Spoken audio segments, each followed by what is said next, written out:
Hey guys, it's Jarek the Gaming Dragon doing some more Dirt 3. This time we're going to be doing a Landrush race on the map Coles Creek in a stadium truck.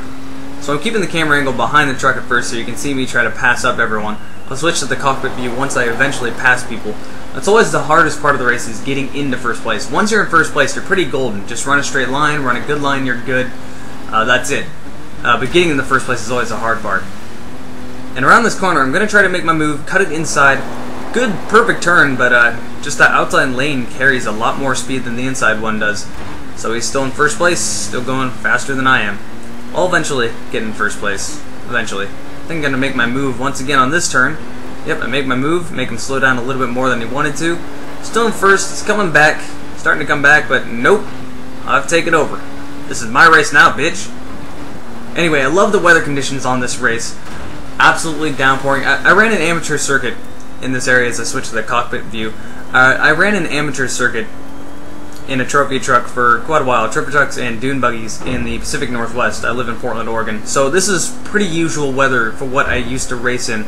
Lots and lots of mud, very low traction, absolutely downpouring, visibility is very low.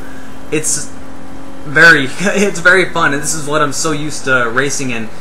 Sure, being drenched isn't exactly comfortable in any way whatsoever, but whatever, it's fun to race in the mud. You may get a little dirty, but who cares? You're racing. But yeah, that's what I did a whole lot of, and people would hate me and respect me at the same time because I never ran the same line every single lap. I always did something different, whether it was cutting the inside or staying on the outside, doing something. And I would always try to pass people by going to the inside, but I would be doing it like I'm racing on the outside. Whenever you cut the inside lane, you have to do that a little bit slower. Just that's kind of how the inside lane is. You have to go slower to cut the inside lane. Well, I wouldn't do that. I would try to go as fast as I can on the outside lane, on the inside lane pretty much. And I would flat track it around the whole map, just doing the four-wheel slide all the way around. And it's a little more reckless to drive that way. I mean, don't get me wrong, I was still in control.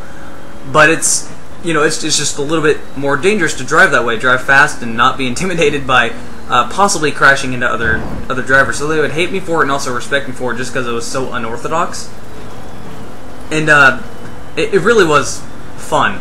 So I kind of miss doing it, but don't exactly have the money and time to do that.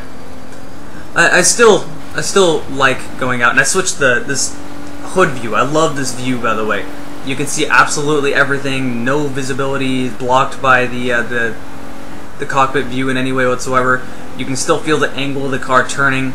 You can really see everything with this view, and you can also see how good the reflection off of the hood and the water drops look. It just looks really, really good. But yeah, as I was saying, I wish I had more time to go out to around Florence area. There's miles and miles of dunes out in Florence, Oregon. And it's really fun to take a dune buggy or a sand rail, or just go out there and maybe do some sandboarding, which if you're not aware of what sandboarding is, it's exactly what it sounds like. It's basically snowboarding, but in the sand. It's similar, but you have to lean a lot farther back, and bailing is also much different. With snowboarding, if you've snowboarded, you know that when you bail backwards and just slide to a stop and you're all fine.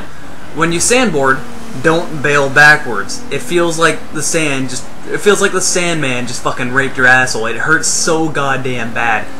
It's weird, when you sandboard you have to bail forward and roll. And the boards are a little different, so you don't have to really worry about them hitting you in the back of the head or breaking a leg by doing that.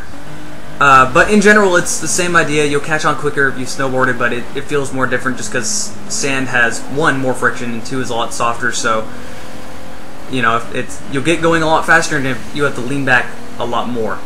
Anyway, coming up to the end of the race, did pretty well. Won by a few seconds, quite a few seconds. But there's the first race, let's go to the second one. Second race, same area, but completely different racetrack. Conditions are a little bit different. It's not raining anymore, although it's still overcast.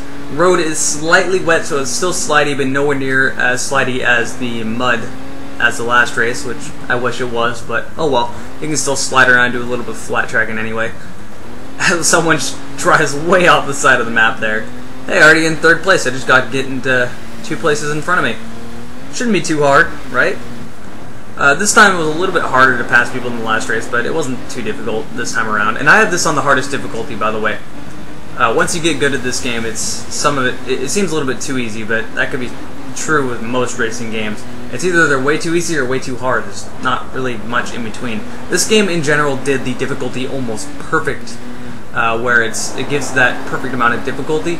Once you get really good, like I said, it can be not too much of a challenge, but it's better than it being fucking just impossible. But yeah, this race was almost the same length. I was in and out of control. This corner right here is just this jump and then leading to this turn. I had lost control there so many times, but I had lost control, but I was in control at the same time. You'll see what I mean. I don't know what it was. Once again, I'm keeping the camera angle behind the truck until I pass this guy in first place, so you can see where the other truck is. And still trying to make my move. I'm just trying to catch up with this guy, trying to get him to slow down. You know, I'm trying to run the inside lane as much as I can, but on this race there isn't much of an inside lane. It's just basically flooring it on the outside, sliding around a lot. Yeah, here we go, making my move. Cutting this guy off, swapping paint just a little bit, but it worked. Now I'm in first place, so it's all good, as my voice just momentarily died. I don't know what that was about. But yeah, switch to the cockpit view now so you can really see how I'm driving and see me completely lose control on this turn multiple times. I would try to cut it on the inside to the right so much so I'd set myself up for the next turn, and then it's like a little bit of a ridge, so it'd kind of kick you off to the side. And it actually lined you up in the next turn very well, but meanwhile when you're turning you're just going, oh god, what's going on? I'm confused. Especially in the cockpit view, because when you lose control, and it's hard to figure out where you are. It feels pretty chaotic, especially when you roll over. And being inside of a trophy truck when you roll over someone, I've done that multiple times actually. Obviously you can't replicate the real thing, but it gets close enough, as close as a video game really could without locking you inside of a chamber that moves. It's always funny when you roll over in a trophy truck. I did it multiple times over down in the dunes in Florence, as I was telling you guys about. Miles and miles of dunes in Florence, Oregon. Here's one of the turns where I just kind of lose control, but I regained composure pretty quick and then actually set me up for the turn well. But yeah, miles and miles of dunes in Florence, Oregon. Pretty cool place to go out. It's a lot of fun to take sandrails and dune buggies and stuff like that out there, as I said. But dunes come up on you fast. A lot of the time there will be a dune just like in the direct sunlight that will kind of be shadowed, and it'll be hard to see if it's a rolling dune or just almost like a hill, basically, where it's almost like a hill that's straight up. There's plenty of those out there. So you hit them, and A, you'll either come to a very abrupt stop, which hurts like a bitch, or B, you'll clip the side of them and roll the trophy truck. And I've done that so many times with dune buggies, sandrails, and trophy trucks. I can't count, which, for one, getting sand everywhere is very annoying. Sand just...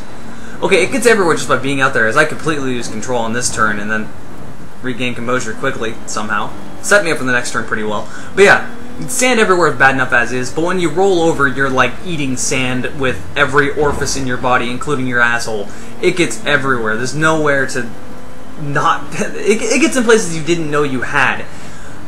So you'll be trying to get it out of your eyes for the next few days. And, you'll come out laughing, but frustrated at the same time that you roll over. It's like, oh, come on, really? And then you just gotta push it back over and then keep driving. It's always funny, though, when it happens to you or someone else. It's more funny when it happens to someone else, but it's one of those things you laugh at yourself, but you're also amused at it. Anyway, it came up to the end of the race here. First place by a decent amount. Once again, this is on a hardest difficulty. The bonus is finished without taking damage. I got that down. You're killing it, hombre. See you at the Super Series. That's the right attitude. Onward and upward. Thanks for interrupting me, you dickholes.